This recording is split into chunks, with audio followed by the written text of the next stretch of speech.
అంటారు దైవజనురాల, మీరు పాస్టర్ గారు వాక్యం బోధిస్తున్నంత వరకు గుండెల్లో బహుధైర్యం కలిగి ఉంటాం. మా పరిస్థితులు మేము మర్చిపోతాం, మా స్థితిగతులను మేము మర్చిపోతాం. కానీ మరలా మేము సాధారణ జీవితంలోకి అడుగు పెట్టినప్పుడు మరలా మా కష్టాలు మా జ్ఞాపకం వస్తుంటాయి. మా స్వబుద్ధి మా మీద అధికారం చలాయిస్తూ ఉంటుంది. మేము ఒత్తిడికి లోనవుతూ ఉంటాం. దీన్ని కూడా ఎలా అధిగమించాలో చెప్తారా అని అడిగిన వారు కూడా లేకపోలేదు.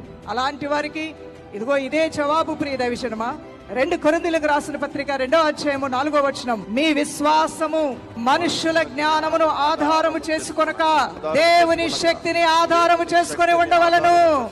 మనుషుల జ్ఞానమును ఆధారం చేసుకుంటే దైవ కార్యాలు చూసే విషయంలో వెనకబడిపోతావు. బలహీనతలు నిన్ను ఆవరిస్తాయి, సందేహాలు అనుమానాలు నిన్ను ఆవరిస్తాయి. భయము యొక్క గుప్పిట్లోనికి నువ్వు వెళ్తావు, కలవరం యొక్క గుప్పిట్లోనికి నువ్వు వెళ్తావు, మనుషుల యొక్క మొహమాటాల్లో నువ్వు పడిపోతావు. అనేక ఆలోచనలు నువ్వు తీసుకోవడానికి పరుగులు తీస్తూ ఉంటావు. నిద్రలేని స్థితి, తిన్న అరగని స్థితి, గుండెల్లో ఎక్కడో బాధ, వేదన గూడు కట్టుకుపోయి ఉంది. అది ఎలా బయటకు వస్తుందో తెలియని స్థితిలోనికి నువ్వు నెట్టివేయబడతావు. మనుషుల యొక్క జ్ఞానమును నువ్వు ఆధారం చేసుకోవద్దు. మరి దేన్ని ఆధారం చేసుకోవాలంట? దేవుని శక్తిని ఆధారం చేసుకొని ఉండవలను.